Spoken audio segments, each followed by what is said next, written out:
ॐ सहनाववतु सहनौ पुनक्तु सह वीर्यं करवावहै तेजस्विनावधीतमस्तु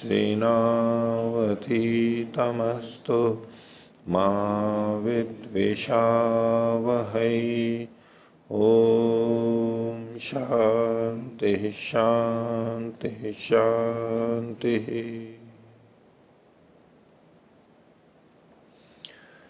मीमांसा दर्शन की 65वीं कक्षा मीमांसा दर्शन के प्रथम अध्याय के चतुर्थ पाद का छठा अधिकरण आज हम प्रारंभ करेंगे, जो 9वें सूत्र के माध्यम से आगे चलेगा। पीछे हमने जो पाठ देखा था उसमें किन्हीं को कुछ पूछना है तो पूछ सकते हैं जी। पृष्ठ संख्या 309 प्रथम परिच्छेद नीचे द्वितीय पंक्ति नैतदस्ति ईदृशेनैव रूपेण इति यदि अज्ञातः ततो विधि यदि ज्ञातः ततो अनुवादः। तो अनेन किं कथितुम् इच्छति? वैरूप्यमिति शब्दस्य यजेत इत्यस्य वैरूप्यम अस्ति, समानता नास्ति। ये तो इन्होंने ये पूछा पृष्ठ संख्या 309 पर ऊपर जो अनुच्छेद है उसमें नीचे से दूसरी पंक्ति सिद्धांति का वचन है नहीं तदस्ति, ये ठीक नहीं है। पूर्व पक्षी ने कहा था तंत्र से दोनों तरफ लग जाएगा, तंत्र न्याय से दोनों तरफ जुड़ जाएगा। तो सिद्धांति ने कहा कि नहीं, ये ठीक नहीं है। ईदृशे नहीं वो रूपे नहीं थी, इसी रूप से जिस रूप में दिखाई दे रहा है उसी से ये दोनों तरफ नहीं लग सकता। क्यों? क्योंकि इसका वो रूप नहीं है जो सामने से दिख रहा है।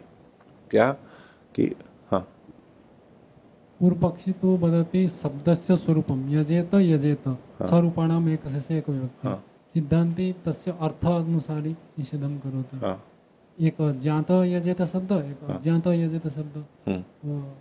हाँ, ये अलग है। ठीक है, पूर्व पक्षी यहाँ पर बाह्य रूप को देखते हुए प्रस्तुत कर रहा है यजेता इति।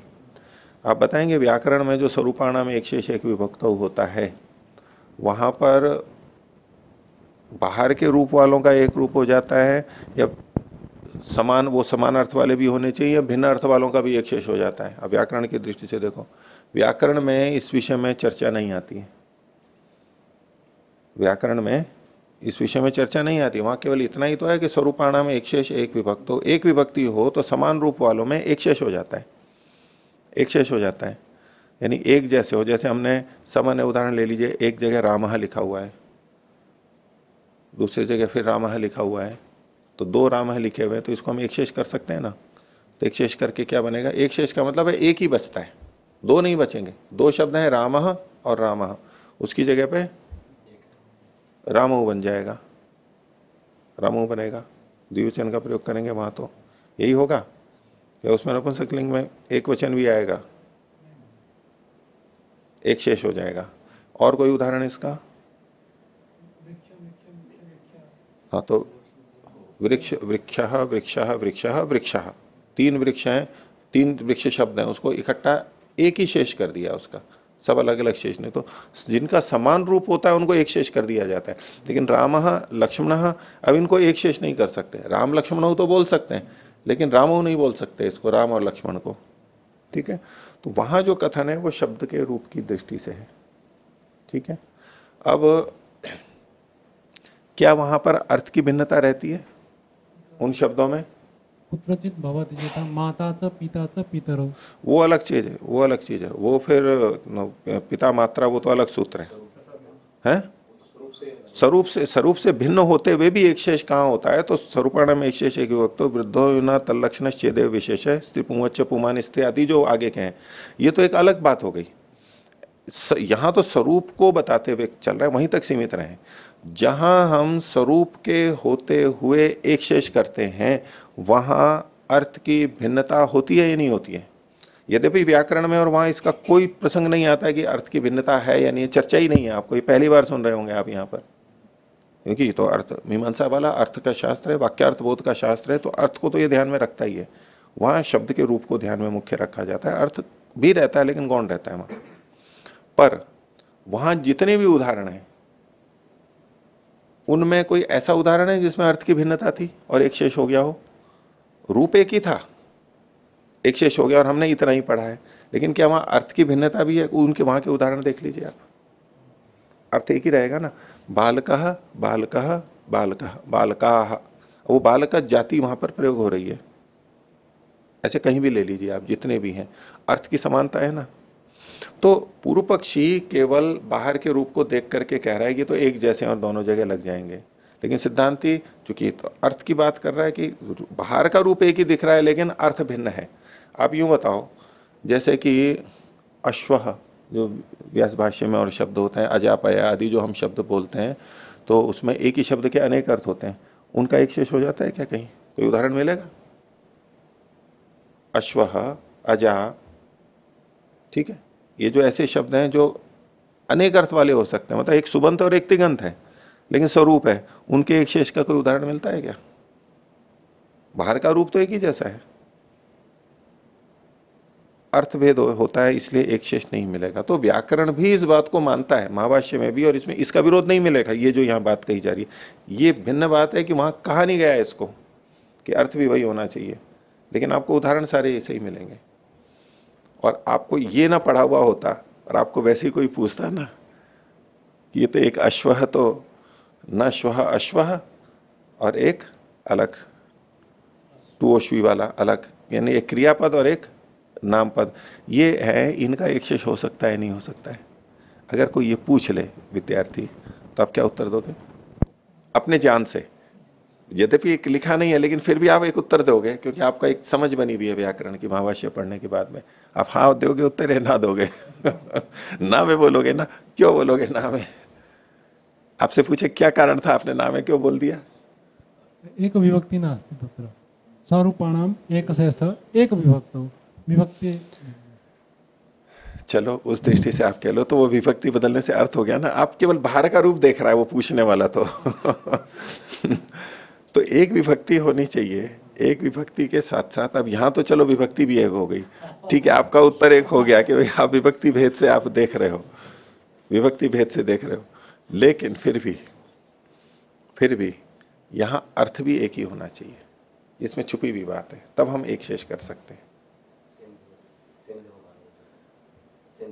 नहीं, सेंधवम आना है तो उसमें हाँ, अच्छा, इसमें यूं कहे, ठीक है, इन्होंने उदाहरण अच्छा ले लिया कि दो वाक्य है, सेंधवम आना है जब नमक को बुलाने को कहते हैं और जब घोड़े को कहते हैं तब भी सेंधवम आना है। तो क्या सेंधवम और सेंधवम इन दोनों का एक शेष कर लेंगे? स्वरूपाणाम एक शेष एक विभक्त हो, एक विभक्ति भी ले आए देखो कर लेंगे आप उसको? नहीं करेंगे ना, अंदर से स्वीकार नहीं होगा आपको। पूछो तो क्यों, तो यूं सीधा कोई प्रमाण दो, क्यों नहीं है, तो अंत में यही तो जाना पड़ेगा, अर्थ की भिन्नता है यहां पर, बस यही बात यहां पर इंगित की जा रही है। आपको यहां भाष्य के अंदर कई ऐसे स्थल मिलेंगे जहां लगेगा कि यह महाभाष्य से भी सूक्ष्म गया है अभी, ये विषय जो व्याकरण में सोचा ही नहीं गया था, ऐसे कई स्थल आएंगे, इतने सूक्ष्म आ जाएंगे कि हाँ ये एक सोच अलग है, बिल्कुल अलग सोच है वाक्यार्थ बोध के लिए। सामान्य बात भी सारे करते हैं, लेकिन जिन जगहों पर व्याकरण भी आ रहा है, व्याकरण भी जरूरी है और अर्थ भी जरूरी है, वहां देखो ये क्या इनका आपको विशेष मिलेगा। ऐसे बहुत सारे स्थल मिलेंगे आपको, क्योंकि अर्थबोध का शास्त्र है। व्याकरण अर्थबोध की मुख्यता नहीं रखता, वो अपना काम को पूरा करता है, लेकिन इसकी भी तो अपनी विशेषता है, ये वहां जाकर के भी सोचता है और उससे विरुद्ध बात नहीं कहता, लेकिन उससे युक्त बात कहता है। और कई बार लगेगा विरुद्ध बात भी कह रहा है, भाई ये बात तो वहां नहीं कही गई थी और कुछ अलग वहां ढंग से है, यहां कुछ अलग ढंग से कही गई है बात, तो ठीक है। तो पूर्व पक्षी का प्रश्न, पूर्व पक्षी की का कथन एक दृष्टि से तो ठीक ही है, भाई एक ही जैसे हैं यजेता।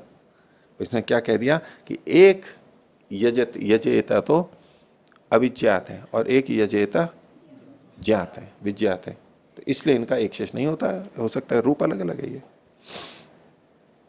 हो गया।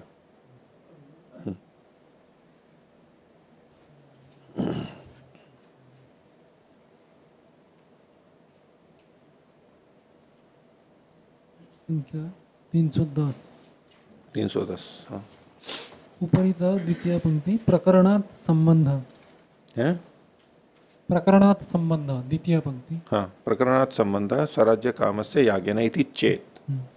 तस्य उत्तरं न प्रदत्तं। प्रदत्तं न वाक्येन याग न वाक्येन यागमात्र विधानात्। वाक्य से तो याग मात्र में विधान कर दिया। देखो यहां से देखिए, ये जो पूर्व पक्षी कह रहा है प्रकरणात् संबंध स्वराज्य काम से यागेन, स्वराज्य काम संबंधी जो याग है उसके साथ में वाजपेय का प्रकरण से संबंध जुड़ जाएगा। वाजपेय का, ठीक है, गुण का संबंध जुड़ जाएगा, ये उसने कहा। तो क्या कि न, ऐसा नहीं है। क्यों नहीं है? तो इसका उत्तर आगे ही दिया गया है। वाक्य न याग मात्र विधानात्, वाक्य से ये याग मात्र में विहित हो रहा है, वाक्य से याग मात्र में विहित हो रहा है। और ये जो आप संबंध जोड़ रहे हो ये प्रकरण से जोड़ रहे हो।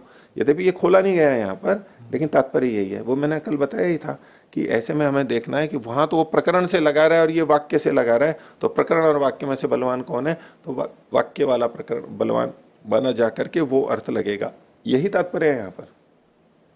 यदि सर्वत्र वाक्यमेव बलवान भविष्यति पुनः प्रकरणस्य। हाँ नहीं, ये यही तो बलाबल का है कथन कि यही तो विवेचना हमें देखनी होती है कि किसको हम लें। क्योंकि बातचीत में कोई कहेगा नहीं प्रकरण यहां पर ये कह रहा है, वो कह नहीं वाक्य ऐसा है। आत्मा के बारे में तो कितनी जगह पे ऐसे, आप उपनिषद के अंदर देख लीजिए, वो सारा प्रकरण चल रहा है परमात्मा का, बीच में एक वाक्य ऐसा आ गया तो जो देख सब कहते हैं नहीं प्रकरण ये चल रहा है तो देखो ये परमात्मा के बारे में ही कहा जा रहा है। अथवा आत्मा का प्रकरण चल रहा है, बीच में परमात्मा का वाक्य आ गया, कहते नहीं ये तो आत्मा के लिए ही कहा जा रहा है कि सर्वव्यापक है। ये बहुत व्यापक समस्या है और इसका उत्तर यही है। मीमांसा से ही ये उत्तर निकलेगा वहां पर, क्योंकि वो सिद्धांत विरुद्ध बातें निकल करके आती है और बड़े बड़े लोग यही अर्थ करते हैं। क्या कह के नहीं प्रकरण तो यही चल रहा है, वो प्रकरण देखते हैं।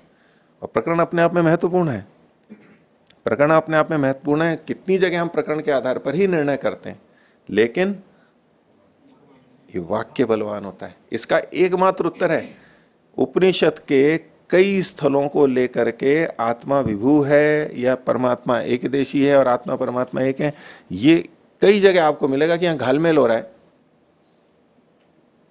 प्रकरण ये चल रहा था, बीच में ये वाक्य कह दिया तो ये वाक्य तो उसी पे ही घटेगा।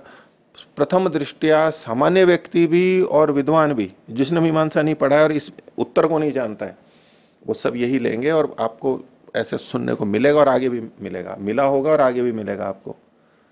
अब वो कहते हैं यहां कैसा होगा, और वो प्रमाण प्रस्तुत कर देते हैं कि देखो यहां आत्मा को ऐसा लिखा हुआ है, प्रसंग देखो ये है, प्रकरण ये है, तो आत्मा ऐसा है, ये प्रमाण है हमारे पास। और है सिद्धांत विरुद्ध वो बात, उसका एकमात्र उत्तर यही है कि वाक्य यहां पर बलवान है। आप प्रकरण से देख रहे हो ये वाक्य है और ये अर्थ नित्य है, परीक्षिता को भी साथ में ले लेंगे निरुक्त वाला, कि ये जो आत्मा है परमात्मा की बात है ये उस पर घटती है या नहीं घटती, अन्य प्रमाणों से भी पुष्ट होना चाहिए। तो वाक्य की बलवत्ता होती है, बीच में वाक्य आ गया है तो होता है। ये प्रकरण भेद होते हुए भी परमात्मा का चल रहा है, बीच में आत्मा का वाक्य आ गया। यही उत्तर है, आप उत्तर दे ही नहीं सकते, नहीं तो शास्त्रीय दृष्टि से ये शास्त्रीय उत्तर जाएगा, वो कह नहीं सकते, कुछ मीमांसा को काट नहीं सकते वो। संप्रति भवता उक्तम कि आत्मा परमात्मनो अभेद अपि वर्तते, तो वाक्यात् कथम तस्य निर्णय भविष्यति। नहीं, अभेद अभेद नहीं कह रहा हूं। किसी को अभेद मतलब गुणों की दृष्टि से ऐसा कोई उसको व्यापक मान लेता है, कोई एक देशी मान लेता है। ये जो सारे चक्कर चलते हैं ना, वही परमात्मा बंधन में आ गया, ऐसे कई स्थल है। मेरे को सीधे सीधे अभी मैं वाक्य नहीं कर रहा हूं, उपनिषद पढ़ाते समय बीच में कई जगह आया था, उस समय बताया भी था। तो वो तो ऐसे स्थल हैं जिनको लोग प्रस्तुत करते हैं, जो उन्होंने व्याकरण महाभाष्य पढ़ रखा है, निरुक्त पढ़ रखा है, पूरे विद्वान हैं, बड़े बड़े विद्वान हैं, वो भी प्रस्तुत करते हैं। देखो यहां तो ये लिखा हुआ है तो ये तो मानना ही पड़ेगा हमारे को, और है सिद्धांत विरुद्ध। और हमारे पास कोई उत्तर नहीं बनता है जब सीधा कहते हैं देखो तो उपनिषद में लिखा है, प्रकरण से पता लग रहा है। और उस प्रकरण को काटोगे कैसे आप? प्रकरण को काटोगे कैसे? वाक्य से कटेगा, ये इसका उत्तर है। नहीं, प्रकरण मान्य नहीं होगा यहां पर, वाक्य से यहां पर ये आएगा।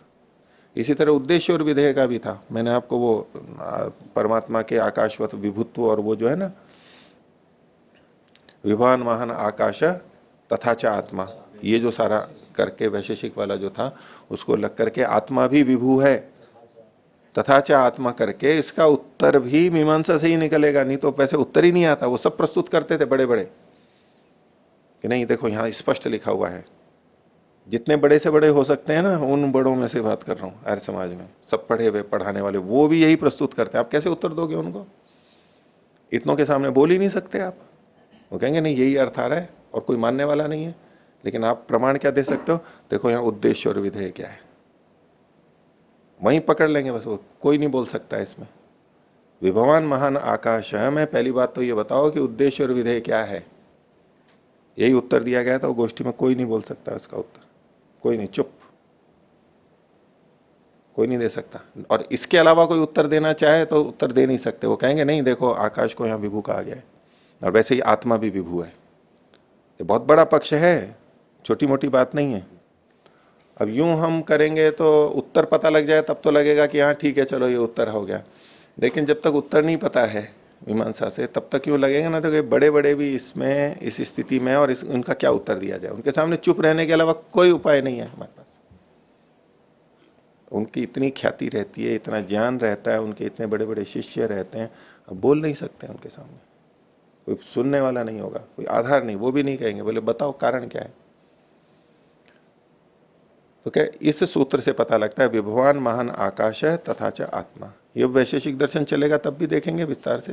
लेकिन कि देखो यहां आकाश को विभू कहा गया है और आत्मा भी विभू है, इससे सिद्ध होता है तथा च आत्मा विभू है। अब इसका उत्तर कैसे बनेगा? इसका उत्तर ये मैंने रखा, उद्देश्य और विधेय को ध्यान में रख के, कि विभवान महान आकाश, आकाश विभू होने से महत परिमाण वाला है। इस सूत्रार्थ को कोई काट सकता है? विभवात विभू होने से हेतु में पंचमी है, आकाश है महान, आकाश की अनुवृत्ति, विभवान महान आकाश है, आकाश महान है, महत परिमाण वाला है। और परिमाण का ही प्रसंग चल रहा है पीछे से। अणु परिमाण है, मध्यम परिमाण है, महत परिमाण है, परिमाण का प्रसंग चल रहा है। अब इसमें उद्देश्य और विधेय क्या है? आकाश क्या है? आकाश विधेय है, आकाश विधेय है।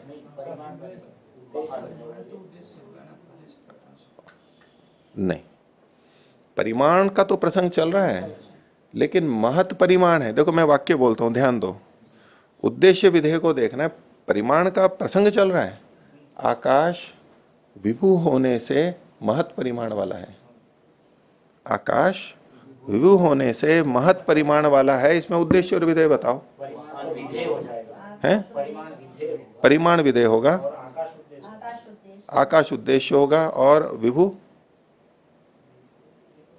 विभू उद्देश्य, विभू विभू उद्देश्य होगा, हेतु, और आकाश आकाश विभुत्वात्।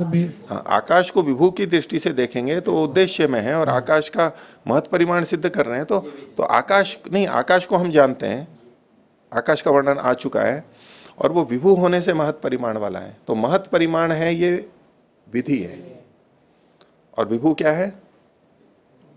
उद्देश्य, उद्देश्य है, पहले से पता है।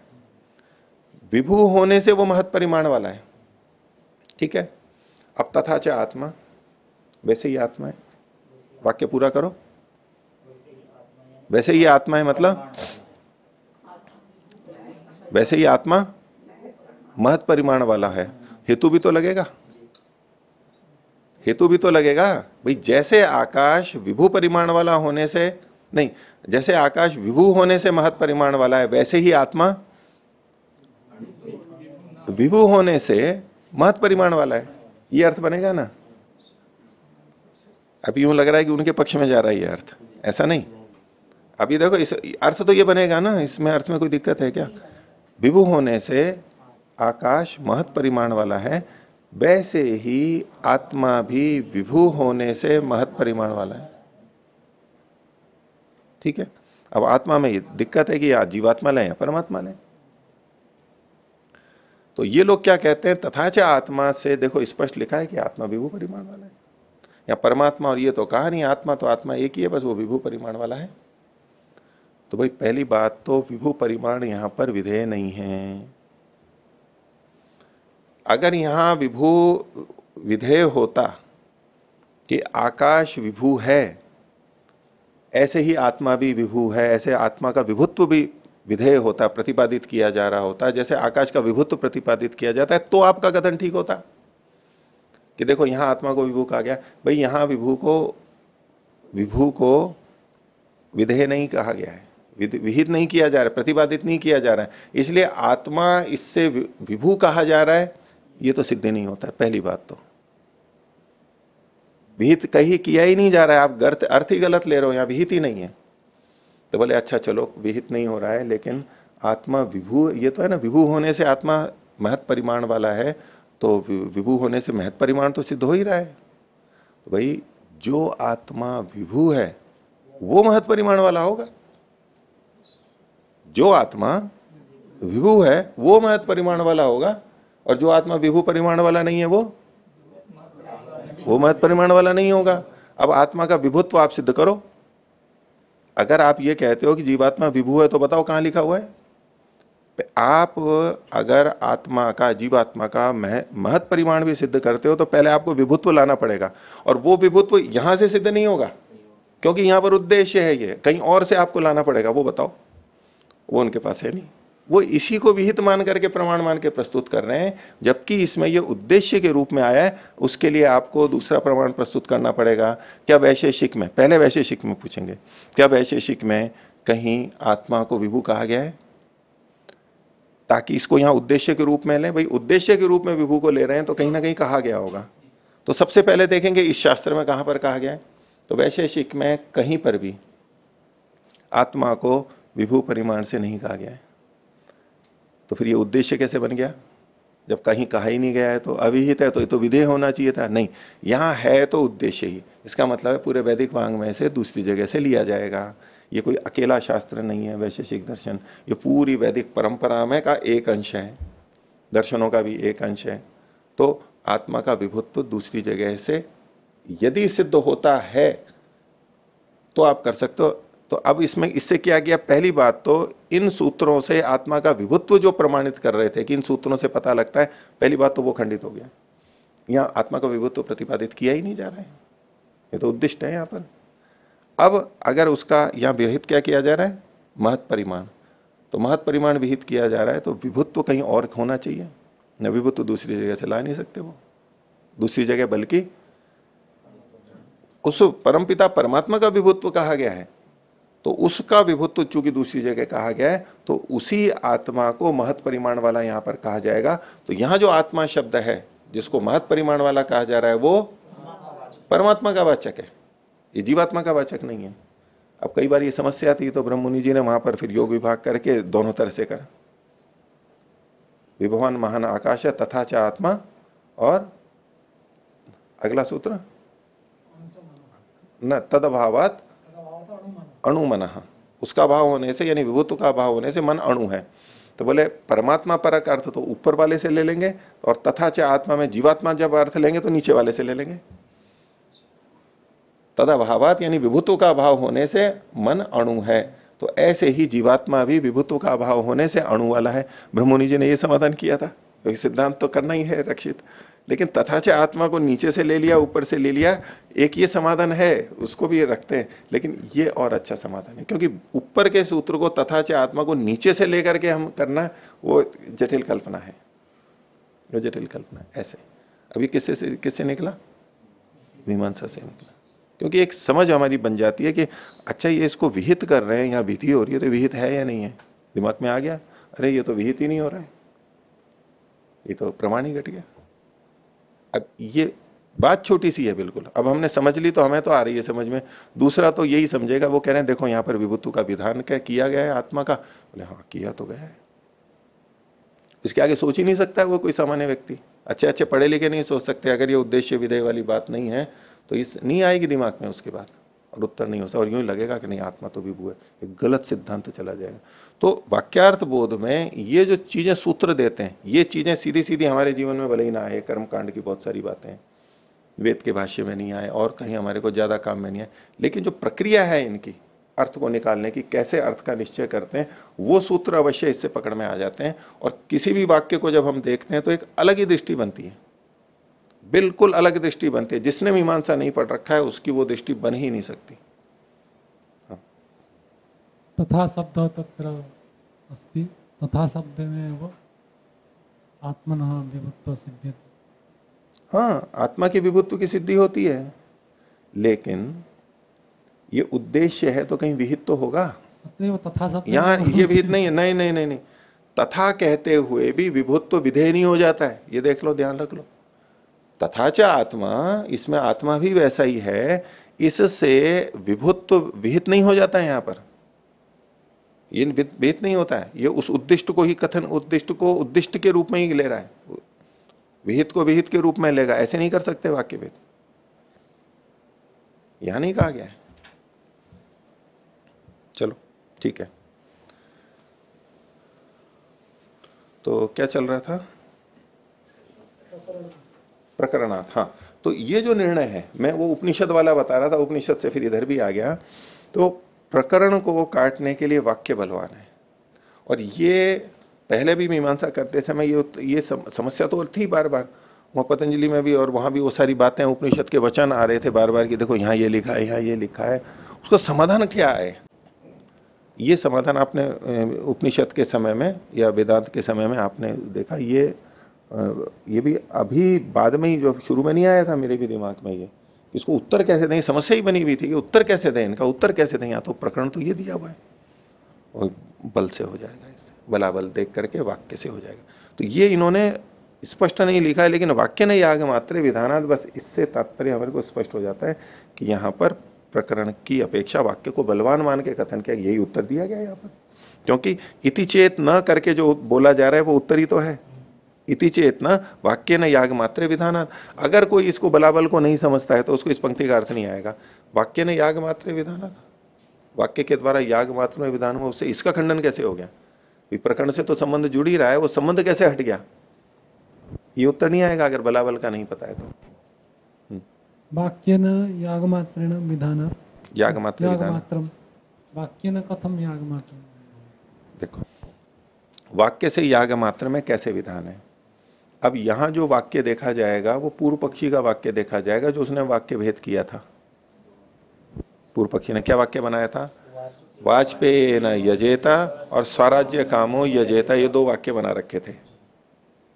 अब वाजपेय न यजेते के ऊपर ये केंद्रित है, वाजपेय न यजेता, वाजपेय से याग करे, कौन सा याग करे, वाजपेय को गुण विधि मानना, वो गुण विधि मान करके बोल रहा है, वाजपेय गुण की विधि है, उस वाज का प्रयोग करना है, उसको पीना है और उससे याग करना है। कौन सा याग करना है,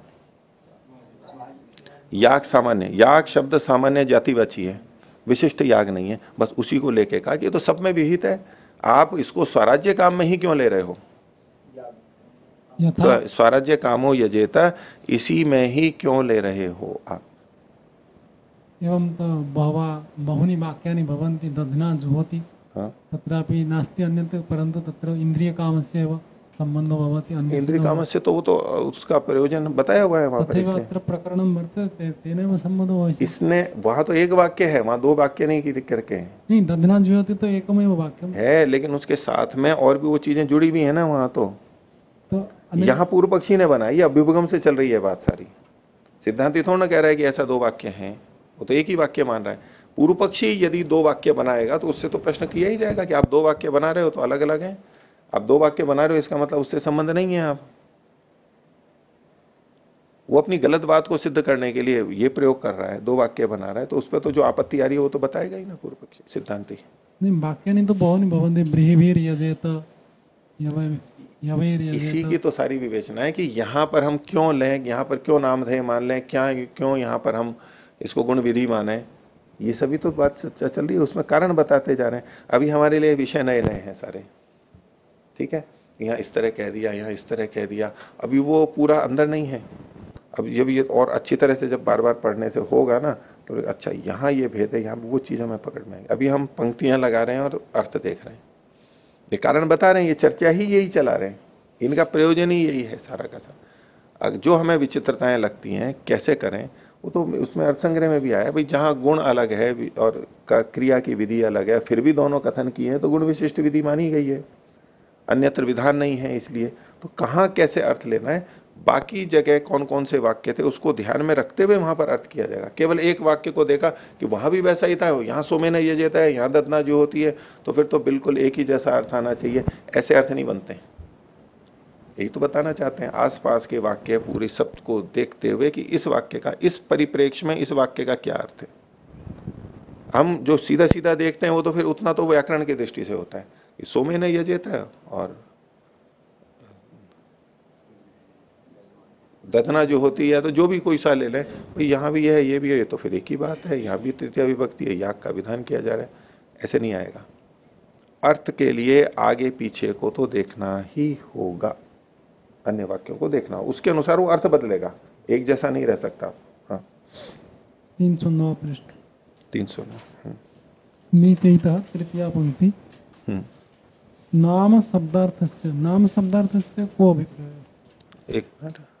नीचे हाँ, नाम शब्दार्थ से। हाँ हाँ को अभिप्राय, अस्य शब्दस्य को अभिप्राय। हाँ, नाम शब्दार्थस्य व्यापारो विधीयते। नाम शब्द का मतलब जो सुबंत होते हैं, नामवाची शब्द जो नाम और आख्यात जो होते हैं ना, नाम शब्द के अर्थ का व्यापार कैसे किया जाएगा। देखो जैसे हमारा ये प्रसंग है, वाजपेयी ना स्वराज्य कामो यजेता, ठीक है। तो ये जो वाजपेयी शब्द है, वाजपेयी शब्द से उसका विधान हो जाए ऐसा नहीं होगा। उसने पूछा था ना भी गुण का विधान किससे करोगे आप, ऊपर जो कहा था, तो वाजपेयी शब्द से तो नहीं कह सकते। न ही आख्यातम अंतरेण कृत्यम व नाम शब्दार्थस्य व्यापारो विधीयते। नाम शब्दवाची सुबंत के शब्द के अर्थ का व्यापार, अर्थ का ही व्यापार होता है वास्तव में, तो मतलब दात्रेण लुनाती, ये हमने बोला, तो दात्रेण शब्द है, ये दात्रेण नामवाची शब्द है। और इस शब्द का दात्र यानी दराती, दात्र के शब्द का अर्थ क्या है, वो जो यंत्र है लोहे का और लकड़ी का जो बना हुआ है, वो उस अर्थ का व्यापार बिना आख्यात के नहीं कह सकते आप। दात्रेण केवल इतना आपने कहा, तो लुनाती या इत्यादि जो भी होता है, खनती, कुछ भी जो हमको लेना होगा, उसके बिना इसका व्यापार नहीं आ सकता, यानी क्रियावाची शब्द चाहिए। इसलिए उन्होंने कहा कि यजेता यदि स्वराज्य कामो यजेता से जुड़ गया है, तो वाजपेयी न है, उसके साथ भी क्रियावाची शब्द तो चाहिए आपको, उसके बिना वो कह नहीं पाएगा। बस इतना ही है। नाम मतलब जो नाम आख्यात वो जो होता है वही नाम मतलब है यहां पर। और कोई पूछो। ओम आचार्य जी, पृष्ठ संख्या 308, सूत्र संख्या 8, ऐक शब्दे परार्थवत, इसका सूत्रार्थ स्पष्ट नहीं हुआ मुझे। एक शब्द होने पर, एक शब्द का भाव कहलाएगा ऐक शब्दम। एक शब्द, एक शब्द हुआ, देखो नीचे देखो, विशेष के अंदर देखो, पहले तो एक शब्द पे करो। हालांकि इन्होंने देखो लिखा है ना, सूत्रार्थ अस्पष्ट सा है, इन्होंने खुद ने लिख दिया है सूत्रार्थ अस्पष्ट सा है भाष्य और वो सबके, परंतु भाष्य वृत्ति आदि से यही सूत्रार्थ जाना जाता है। कैसे, देखो ऐक शब्द को खोला, शब्दनम शब्द, शब्दम मतलब बोलना, कथन करना, यानी उच्चारण। एकश्चासो शब्द है, एक शब्द है, एक भी वही है और शब्द भी वही है, ठीक है। और उसका भाव शय प्रत्यय ला करके ऐक शब्दम, एक शब्दम, एक ही शब्द से। अब यहां पर यजेता को लेना है हमें, ठीक है, क्या लेना है, यजेता शब्द को लेना है। तो ये जो एक शब्द है, ये एक जो शब्द है, एक शब्द का जो भाव है, ये कैसा है, पर अर्थ वाला है, परार्थवत, पर अर्थ वाला है। एक तो स्व अर्थ वाला होता है, पर अर्थ वाला, पर अर्थ वाला। तो इसमें जो हमने देखा था पहले कि यदि देखो भाष्य में देखिए, एक शब्दे परार्थवत, एक शब्द मान लेने पर, एक शब्द का भाव मानने पर कि एक ही शब्दत्व, एक शब्दत्व है वहां पर, दो शब्द नहीं है वो, ये चेता एक ही का है, तो उसमें परार्थवत वो दूसरे के समान होगा, दूसरे अर्थ वाला होगा, अपने अर्थ वाला नहीं है वो, अपने अर्थ वाला वहां संगत नहीं घटेगा। यजेत में यज धातु का जो अर्थ है उसकी विधि हो रही है, अथवा वाजपेय वाले गुण की विधि हो रही है। ये किसको कह रहा है, यदि ये यज को ही कह रहा है तब तो स्वार्थवत हो जाएगा, और अगर ये किसी और को कह रहा है, यज को ना कह करके किसी और की विधि कर रहा है, तो ये परार्थवत होगा। देखो जैसे मैंने आपको उस दिन बताया था, दो वाक्य देखिए, स्वयं के विधान वाला है, तो स्वयं का विधान करने वाला होगा, ये तो क्या होगा, याग का विधान करेगा। भाष्य की पंक्ति देखिए, यदि गुण विधि स्यात्, अगर गुण विधि माने, तो अब पूछ रहा है वो किस चीज की गुण विधि है, बोले स्वार्थवत परार्थ बच्च अभिधानम, यजेत से स्वार्थ वाला भी अभिधान हो रहा है और परार्थ वाला भी अभिधान हो रहा है, तो विपरीत सिद्ध्यते यजेत इत्यस्य शब्दस्य, ये आपस में विपरीत अर्थ आ रहा है यजेते का, स्वार्थवत भी आ रहा है और परार्थवत भी आ रहा है, दोनों आ रहा है। तो स्वार्थवत में क्या बनेगा, यागेन इष्टम या स्वराज्यम भावयेत कामयेत, यागेन इष्टम भावयेत। तो अब यहां पर विधान किसका किया गया, याग का विधान किया गया, और याग जो है वो यजेता में यज धातु है, उसका स्व का विधान किया गया, उसके अपने का, किसी और का विधान नहीं किया इसने। स्वराज्य काम तो वो इष्ट है, उसका कथन किया गया है, ठीक है। तो अपने अर्थ का विधान किया गया, ये तो स्वार्थ हुआ। और दूसरे ढंग में क्या होगा, वाजेन यागम भावयेत, वाजेन यागम भावयेत। अब ये जो याग है ये तो है उद्देश्य, और वाजेन ये वाज है विधेय, ठीक है। तो अब यागम भावयेत, यागम कुर्यात, अब ये जो यजेता का अर्थ है, इससे ये यज के विधान के लिए है या किसी वाज के विधान के लिए है, तो वाज स्व है या पर है, पर है, परार्थ हो गया, पर अर्थ वाला हो गया, पर का यहां पर उद्देश्य प्रयोजन हो गया, पर के विधान वाला हो गया, वाच के वाला। यागोद्देश्य न गुणस्य विधानम, ये जो पर वाला होगा ना, याग को उद्दिष्ट करके गुण का विधान किया गया, याग को उद्दिष्ट करके गुण का विधान किया गया, गुण क्या है, वाज है, याग को उद्दिष्ट किया, तो याग को उद्दिष्ट किया, तो आप याग का विधान तो नहीं कह सकते आप।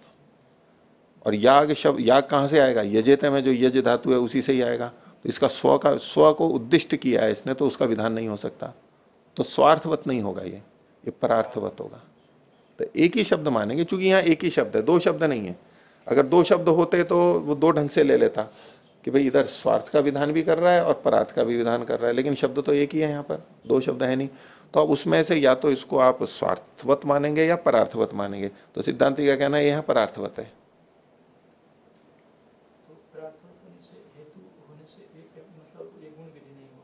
गुण विधि नहीं होगी, नहीं, गुण विधि तो उस ढंग में होगी, लेकिन आप दोनों मानोगे तो विरुद्ध होगा, बस इतना कहना चाहते हैं। वैसे तो ये इसको तो नामधेय सिद्ध कर रहे हैं ना, नामधेय सिद्ध कर रहा है, लेकिन अभी पूर्व पक्षी ने जो चर्चा की है, जिस तरह से उठाया, भाई गुण विधि मानेंगे तो ये दोष आएगा आपको, इतना है। जो आगे लिखा, यदि स्वराज्य कामो यजेता इति स्वराज्य कामस्य यागम विधातुम स्वार्थम उच्यते न तर्हि वाजपेयेन गुणेन संबंधुम परार्थम अनुद्येत यागेन वाजपेय गुण के नहीं। इसमें परस्पर विरोध को बता रहा है सिद्धांति, ऐसा करोगे तो दोष आएगा। अर्थात गुण विधि मानने पे दोष आएगा, दोष आएगा।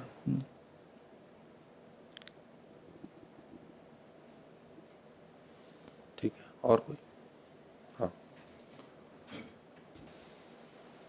मुझे भी यही पूछना था, एक शब्द परार्थ स्पष्ट किया, पर फिर भी इसमें रह गया कि स्वार्थ जो होता है, स्वार्थ का विधान वो गुण विधि भी होता है और नामधेय भी होता है।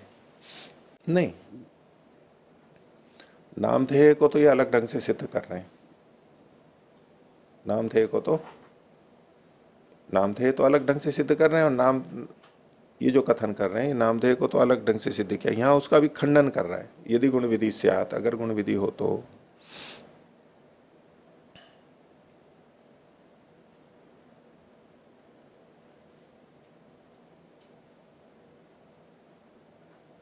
इनका अर्थ देखिए, सूत्रार्थ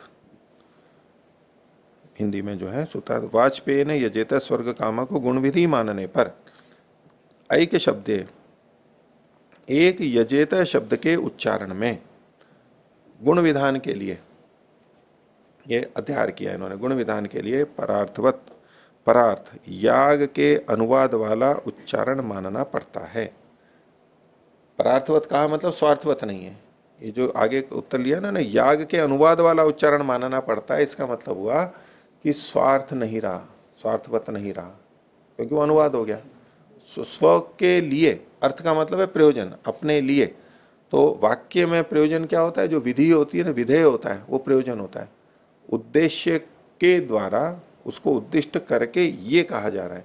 तो जो उद्देश्य होता है वो विधेय के लिए कथन किया जाता है, ऐसा मान करके।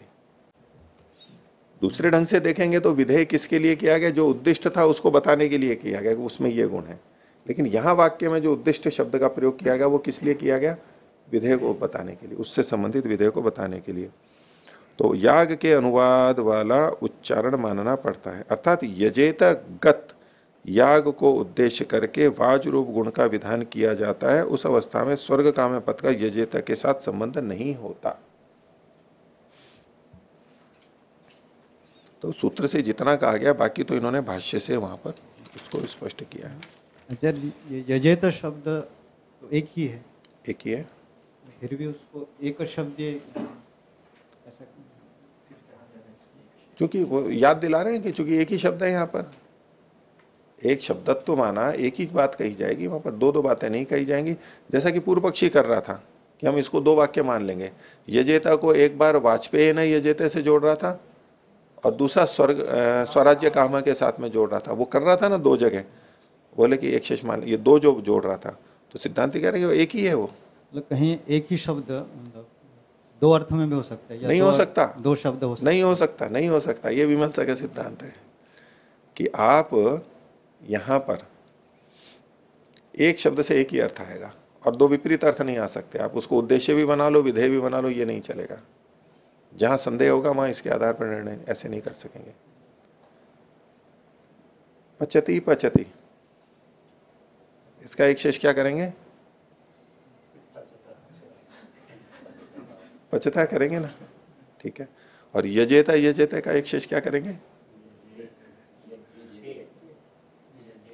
यजेता, और यहां क्या लिखा हुआ है?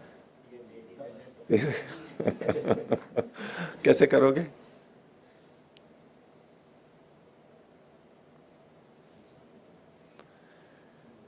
हैं? क्या द्विवचन नहीं है ना ये? तो अगर कोई ये कहे कि यहां एक शेष है तो हम एक ये उत्तर दे सकते हैं ना कि नहीं एक शेष नहीं है। एक शेष नहीं होने में एक ये कारण नहीं बता सकते हैं?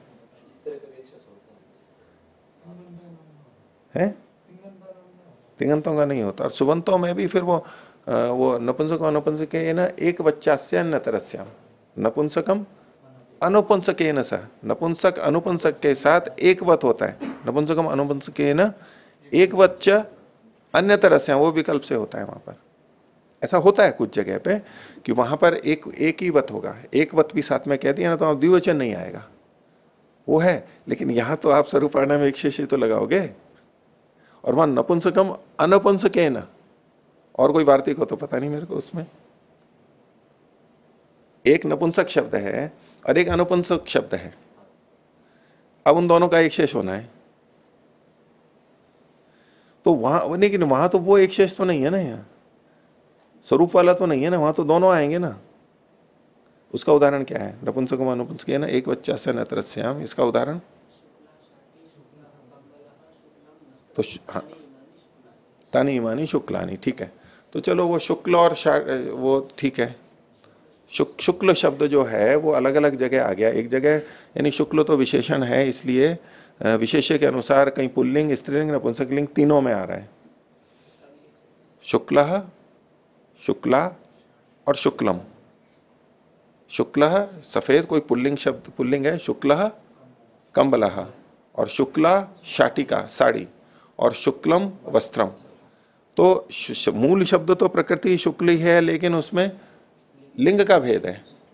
अब उसमें एक शेष करेंगे तो क्या होगा और कौन सा लिंग आएगा? ये जो प्रश्न आएगा उसका उत्तर इसमें एक शेष में नपुंसकम अनुपुंसकेन सह एक वच्च, एक तो एक वत हो जाएगा, यानी वहां बहुवचन नहीं आएगा। अब ये तीन है तो दोनों विकल्प हैं, मतलब अन्यतरस्याम विकल्प करके है, लेकिन एक तो नपुंसक बनेगा, नपुंसकम अनुपुंसकेन सह, तो नपुंसक ही शेष बचता है वहां पर, अनुपुंसक हट जाता है, यानी बनना तो नपुंसक लिंग में ही है। सामान्य नपुंसकम, ये सिद्धांत भी इसमें छुपा हुआ ही है कि स्त्रीलिंग, पुल्लिंग, नपुंसक लिंग तीनों हो, और हमको सामान्य रूप से कहेंगे तो नपुंसक लिंग में ही कथन। अस्या किम जातम, किसी को बच्चा हुआ, किसी महिला को बच्चा हुआ तो बच्चा तो या तो पुल्लिंग पुरुष बच्चा होगा या तो स्त्री होगा, वहां नपुंसक लिंग तो बोल नहीं सकते उसको, ये तो क्या पता है, या तो पुरुष होगा या स्त्री होगा, अपवाद छोड़ दो।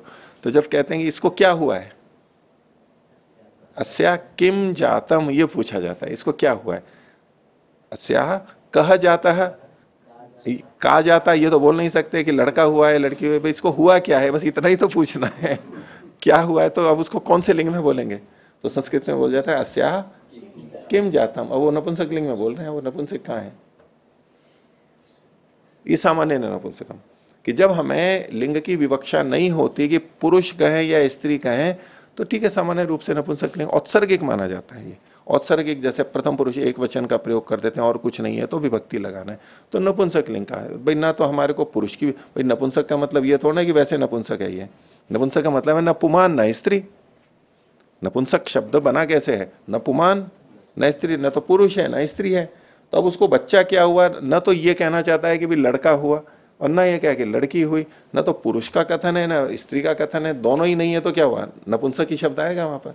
नपुंसक का ये अर्थ नहीं है कि मैं पुंसत्व नहीं है, हिंदी में हम नपुंसक का अर्थ क्या लेते हैं, ये पुंसत्व रहित है, ये पुरुषत्व नहीं है उसके अंदर, इसको कहेंगे नपुंसक कहेंगे। लेकिन ये शब्द कहां है, ये तो जो संस्कृत में बना है, न पुमान न स्त्री, ये इसका अर्थ है संस्कृत की दृष्टि से, न तो पुरुष है न स्त्री है, लेकिन कहा केवल ये जाता है कि ये पुरुष नहीं है।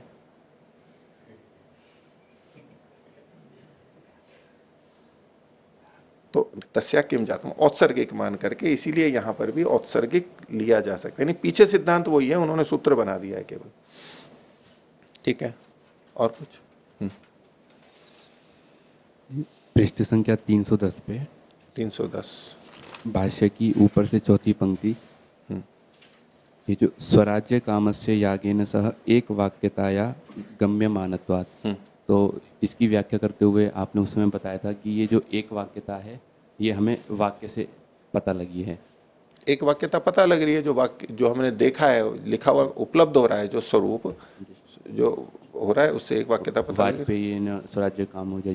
हाँ जी, तो जी इसमें ये इसलिए प्रश्न उठा क्योंकि जो प्रारंभ हुआ था उद्भिदा यजेत करके, तो उसमें दो चीजें आ रही थी कि एक तो सीधा श्रुति से अर्थ आ रहा था और दूसरा वाक्य भेद से बचने के लिए वो मतवर्त लक्षणा कर रहे थे।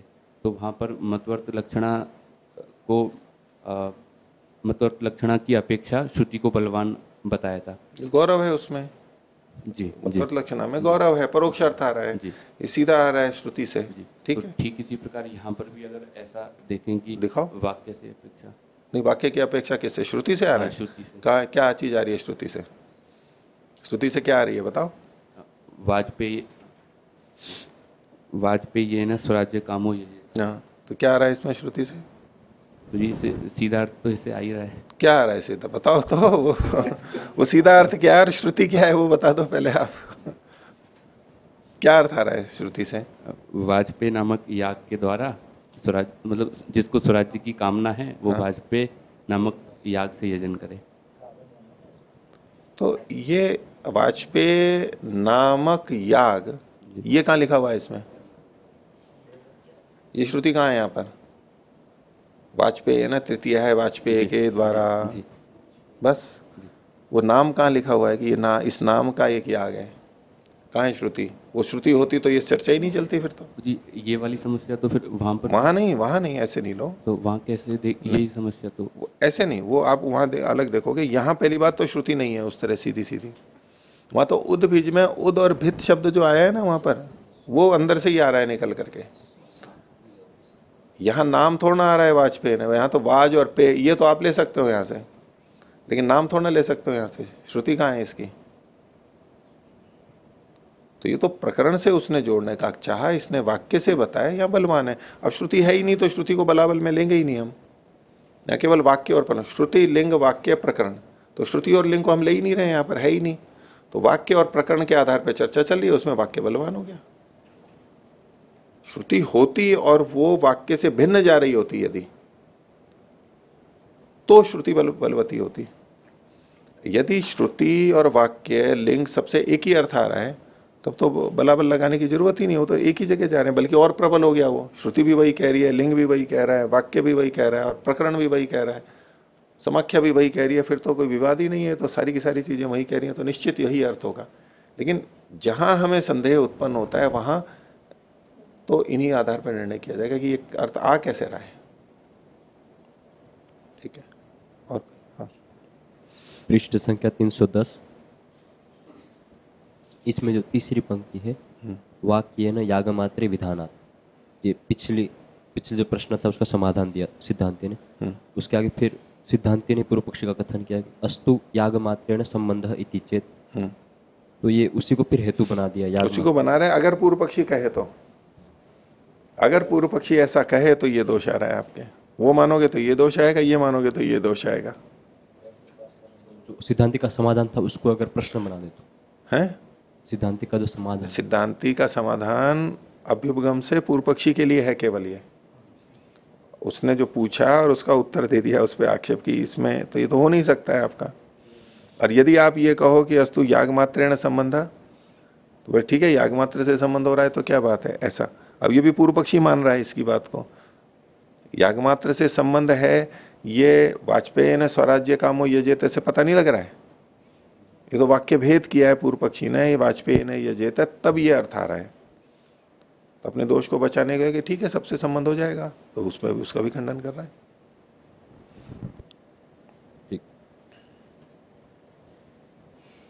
ठीक है, तो आगे देखते हैं। पृष्ठ संख्या 311, मीमांसा दर्शन के प्रथम अध्याय का चतुर्थ पाद, अधिकरण संख्या 6, शीर्षक दिया इन्होंने आग्नेयाधिकरणम। आग्नेय ये शब्द यहां पर चूंकि चर्चा में आएगा उसका अधिकरण है, और खोल दिया है आग्नेयादीनाम अनामता अधिकरणम। आग्नेय आदि हैं, ये नाम नहीं है याग के, ये कथन। अभी तक क्या आ रहा था, उन प्रसंग को लिया था जहां नाम सिद्ध कर रहे थे, कुछ और हो रहा था, वो नाम सिद्ध कर रहे थे। अब यहां ऐसा लगने लगा है जैसे कि ये तो नाम है, बोले ये नाम नहीं है, अनामता अधिकरणम, ये नामधेय नहीं है, उसको बताएंगे। तो वाक्य लिया इन्होंने, यदाग्नेयो अष्टाकपालो अमावास्यायाम च पौर्णमास्याम च अच्युतो भवति इत्येवम् आदाय श्रूयन्ते। इस प्रकार के वचन देखे जाते हैं। तो इसमें क्या हुआ कि जो आग्नेय अष्टाकपाल होता है, आग्नेय मतलब अग्नि देवता के लिए जो है, तद्धित प्रत्यय है, देवता का बोध हो रहा है। और अष्टाकपाल मतलब 8 कपालों पर जो पकाया गया है वो पुरोडाश। अष्टाकपाल अग्नि देवता से संबंधित 8 कपालों पर पकाया गया जो पुरोडाश है वो अमावस्यायाम, अमावस्या में, और पौर्णमास्याम च, और पूर्णमासी में अच्युतो भवति, च्युत नहीं होता है, स्थिर रहता है, यानी खंडित नहीं होता है। प्रशंसा में कहा गया है, तो यानी उसमें अमावस्या पौर्णमासी में अष्टाकपाल पुरोडाश होना चाहिए, ये वाक्य आया। तत्र संदेह किम आग्नेयो अग्निशोमीय इत्येवम् आदाय गुण विधय कर्म नामधेयानि इति। तो ये जो आग्नेय शब्द है, आग्नेय शब्द का तो यही वचन उदाहरण है जो हमने अभी देखा है यहां पर। फिर एक दूसरा इन्होंने शब्द लिखा अग्निशोमीय इत्येवम् आदाय, तो अग्निशोमीय शब्द यहां पर आया नहीं है, ये उदाहरण यहां दिया नहीं है, लेकिन इसी तरह के और वचन मिलते हैं, उसका उठा करके यहां पर अग्निशोमीय लिखा हुआ है। इसके लिए युधिष्ठिर जी ने नीचे दिया है, देखिए विवरण में, इत्येवम् आदाय, आदि शब्द से क्या लेंगे, तो आदि शब्द से ताभ्याम एतम अग्निशोमीयम एकादश कपालम पौर्णमासे प्रायच्च। तो ये जो अग्निशोमीय शब्द है, ऐसे यहां या वहां ऐसे उदाहरण के रूप में लिया। तो ये जो शब्द है ये गुण विधि है या कर्म नामधेय है। यदि इसको गुण विधि मानेंगे तो किस गुण का विधान होगा, अग्नि देवता, देवता भी ये गुण होता है, यज्ञ के लिए, याग के लिए है, तो अग्नि देवता ये गुण का विधान होगा। या अग्निशोमीय करेंगे तो ये अग्निशोमीय भी गुण का विधान होगा। ठीक है, तो ये गुण का विधान है या ये नाम है, नामधेय है। तो किम तावत प्राप्तम, तो पूर्व पक्षी कह रहा है गुण विधौ सती अनेको गुणों विधि ये था। अगर इसको गुण विधि मानेंगे तो यहां तो अनेक गुणों का विधान मानना पड़ेगा। कौन कौन से अनेक गुण हैं, तो उसको पूर्व पक्षी बता रहा है, अग्नि पुरोडाश अष्टाकपाल इति। पुरोडाश शब्द है ना, इसके बाद में आ की मात्रा जोड़ लीजिए, पुरोडाश, अष्टाकपाल का अ यहां पर जुड़ा है, पुरोडाशाष्टकपाल इति। तो बोले 3 चीजों का विधान हो जाएगा, 3 गुणों का। एक तो अग्नि, अग्नि मतलब अग्नि देवता का विधान, आग्नेय शब्द पढ़ा है उससे। दूसरा पुरोडाश, क्योंकि अष्टाकपाल जो है वो कौन है? पुरोडाश ही है, उस पुरोडाश का विधान भी हो गया। और वो पुरोडाश कैसा होना चाहिए? तो 8 कपालों पे पका हुआ होना चाहिए, तो अष्टाकपाल का भी विधान हो रहा है। एक तीन गुणों का विधान हो जाएगा, 3 गुणों की विधि हो जाएगी। तो गुण विधि मानते हैं तो अनेक गुण का विधान हो जाएगा, तस्मात् न गुण विधयति, इसलिए इसको गुण विधि नहीं मानना चाहिए। अनेक गुणों का विधान हो गया तो भी तो अनेक विधान हो गए, अनेक विधियां हो गई, एक वाक्य में एक ही विधि होनी चाहिए, ऐसा मान के पूर्व पक्षी ने कहा। एवं प्राप्ते ब्रूमः, सिद्धांति बोल रहा है। 9वां सूत्र, तद्गुणास्तु विधीयेरन, इसमें ध में बड़ी की मात्रा कर लीजिए, विधीयेरन अविभागात विधानार्थे न चेत अन्येन शिष्टा। तो तद्गुणास्तु, वो कर्म और उसके गुण, कर्म मतलब क्रिया, तू मतलब पूर्व पक्षी को हटा रहा है, खंडित कर रहा है। तद्गुणात्, वह कर्म और उसके गुण, विधीयेरन, उनका यहां पर विधान माना जाए, कर्म का और गुणों का विधान यहां पर माना जाए, वो विधि विहित हो जाए। क्यों? अविभागात विधानार्थे, विधान करने के लिए जो शब्द था उसमें अविभाग होने के कारण से, जिस शब्द से विधान किया जा रहा है उस शब्द में वो जुड़ा हुआ है, अविभाग है, अलग नहीं है, उसी में सम्मिलित है, इसलिए वो अर्थ लेना पड़ेगा। कब? न चेत अन्येन शिष्टाः, यदि वो अन्य के द्वारा न कहे गए हो, अन्य वाक्यों के द्वारा न कहे गए हों, तो उसी जगह पर उस गुण और क्रिया का दोनों का विधान या अनेक गुणों का विधान माना जाएगा, माना जाना चाहिए। भाष्य में देखिए, तच्च कर्म, ये जो सूत्र में तद्गुणा था उसमें तत् शब्द को खोला इन्होंने। तच्च कर्म, तत् का मतलब है कर्म, और फिर गुणा, तो गुणाश्च अस्य विधीयेरन, और गुणों का इसमें विधान हो जाए, कर्म का और गुण का दोनों का विधान माना जाए। यहां पर नाम विधि नहीं, गुण और कर्म दोनों का विधान माना जाए। कैसे? क्यों? अभिभक्ता ही ते कर्मणो विधानार्थे तद्धितांते शब्द, यहां जो तद्धितांत शब्द है, तद्धित प्रत्यय होता है व्याकरण के अंदर, तो वो है आग्नेय शब्द, ये तद्धित शब्द है। सास्य देवता अग्नि से आग्नेय बना, तो तद्धित अर्थ है वहां पर।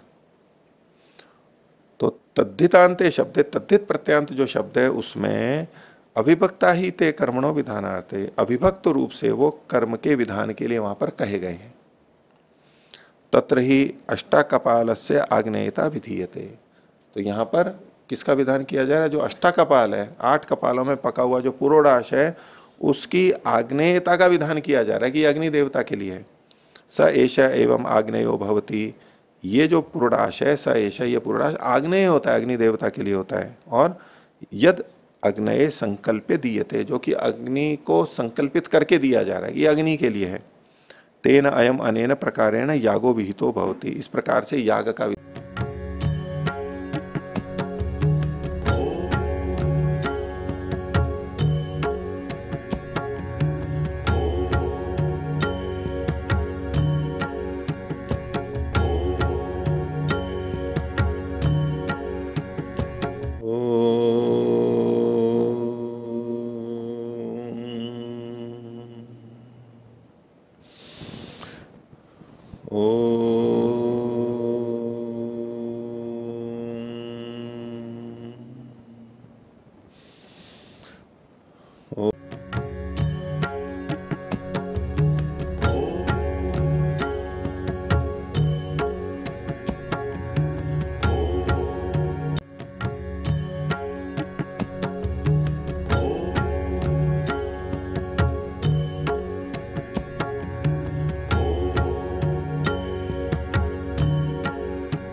ओम सहनाववतु सहनौ पुनक्तु सह वीर्यं करवावहै तेजस्विनावधीतमस्तु मा विद्विषावहै।